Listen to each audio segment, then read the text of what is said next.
Meet Richard. Richard is the model citizen. He grew up hearing the same advice you did. Save for a rainy day. Compound interest is the eighth wonder of the world. Don't buy the latte. So Richard was disciplined. He worked as an engineer for 45 years. He drove used cars. He lived in a modest house. He maxed out his 401k every single year. When his friends went to Europe in their 20s, Richard stayed home and invested the money. When his family wanted to upgrade their kitchen in their 40s, Richard said, "Not yet, we need to be safe." At age 65, Richard finally retired with a net worth of $2.5 million. He did it. He won the game. But then the unthinkable happened. 2 years into his retirement, Richard had a massive stroke. He spent the next 3 years in and out of hospitals, unable to walk, unable to travel, unable to enjoy the things he had waited 45 years to do. He died at age 70. When the executor of his estate looked at his bank account, the balance was $2.8 million. The market had gone up while he was sick. Now society looks at Richard and says, "Wow, what a successful man. He died a millionaire." But I look at Richard and I see a tragedy. I see a man who worked tens of thousands of hours, stressing, commuting, sacrificing, for money that he never actually used. In the laws of economics, Richard didn't win. He failed. He wasted 45 years of life energy accumulating chips that he never cashed in. My name is Bobby, and today we're going to talk about the most controversial, uncomfortable, and mathematically sound philosophy in personal finance: die with zero. This concept, popularized by Bill Perkins, suggests that your goal shouldn't be to grow your net worth until the day you die. Your goal should be to reach the end of your life with exactly $0 in your bank account.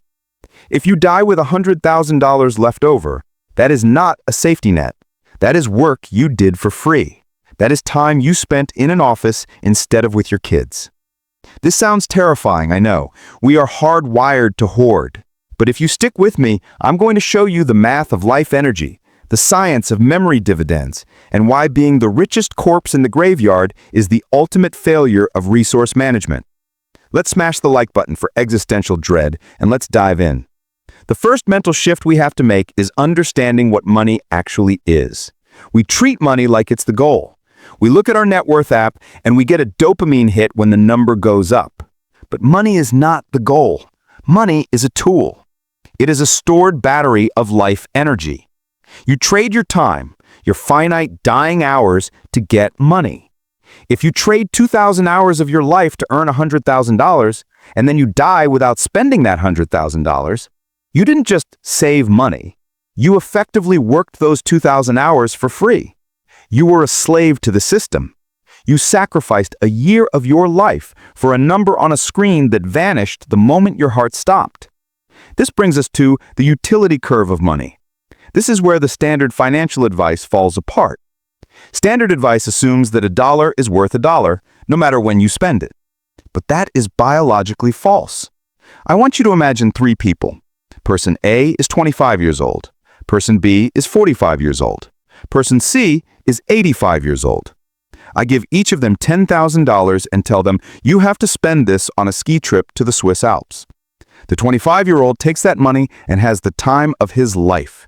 He skis black diamonds. He stays in a hostel. He meets new people. He parties until 4 a.m. The utility, the joy he gets from that $10,000 is massive.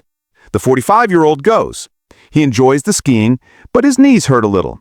He stays in a nice hotel because he can't do hostels anymore. He worries about the emails piling up at work. He gets high utility, but less than the 25-year-old. Now look at the 85-year-old. Can he ski? Probably not. Can he handle the high altitude? Maybe not. That $10,000 trip might actually be miserable for him. He might pay $10,000 just to sit in a lodge and drink cocoa. The money is the same amount, but the value extracted from the money plummeted as he aged. This is the cruelty of biology. Your ability to convert money into enjoyment declines as you get older. We have 3 variables in life: health, time, and money. In your 20s, you have health and time, but no money. In your 50s, you have money and health, but no time. In your 80s, you have money and time, but no health. The die with zero philosophy argues that saving excessively for your 80s is illogical because your consumption ability is at its lowest point. You are saving for a version of yourself that cannot play the game. So why do we do it? Why do we hoard? Two reasons: the fear of running out and the kids. Let's address the fear of running out first. This is the biggest psychological block. But Bobby, you say, I don't want to be eating cat food when I'm 90. I need that $1 million for safety. I get it. Longevity risk is real. You don't want to hit zero at age 75 and then live to 95. That is a disaster. But dying with zero doesn't mean you aim for zero on the day you retire. It means you aim for zero on the day you die. The solution isn't hoarding. The solution is annuities and long-term care insurance. If you are terrified of living too long, you buy an annuity. You give an insurance company a lump sum, and they guarantee you a monthly paycheck until you die, whether that's at 80 or 110. That is how you hedge risk. Hoarding an extra $500,000 just in case is an inefficient way to manage fear. It locks up capital that could have been a family vacation or a career sabbatical while you were young enough to care. Now let's talk about the kids. This is the most common objection I hear. I'm not spending my money because I want to leave a legacy for my children. That is a noble sentiment, but the data shows we're doing it wrong. The average age people receive an inheritance is 60 years old. Think about that. If you die at 85, your kids are likely in their late 50s or 60s. Does your 60-year-old child need your money? Probably not. They're already retired or close to it. The mortgage is paid off. The grandkids are grown up. Getting a windfall at 60 has very little impact on the trajectory of their life. It's just bonus money. But imagine if you gave them that money when they were 30. At 30, that money is life-changing. It's a down payment on a house in a safe neighborhood. It's the seed money to start a business. It's the ability to get out of crushing student debt. The die with zero philosophy says, die with zero includes your kids. Give them their inheritance while you're alive. Give it to them when it actually matters. Why wait until you're cold and in the ground to help them? Give with a warm hand, not a cold hand. You get to see them enjoy it. You get to see the impact. That is a selfish joy that you should not rob yourself of. So how do we actually apply this? How do we stop being zombies on autopilot? We need to introduce a concept called memory dividends. We tend to think of experiences as fleeting. You go on a vacation, you come home, and the money is gone. But that's not true. Experiences are assets. When you have a profound experience, like backpacking through Europe, learning to play an instrument, or taking your kids to Disney World, that memory pays you a dividend every time you recall it. You tell the stories at dinner parties, you look at the photos, you laugh about the time you missed the train in Paris.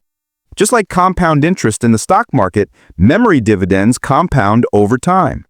If you go on that trip at age 25, you have 60 years of memory dividends to collect. If you wait until you're 65 to take that trip, you only have 15 years of dividends. From a mathematical perspective, delaying experiences destroys their ROI. This is why you need to stop using a bucket list. A bucket list is a list of things you want to do before you die. It usually sits in a drawer until you're too old to do half of them. Instead, I want you to use time buckets. Draw a timeline of your life divided into 5-year increments. Age 30 to 35, age 35 to 40, age 40 to 45. Now take your goals and slot them into the specific time bucket where they make sense. Want to ski in Japan? That belongs in the 30 to 40 bucket.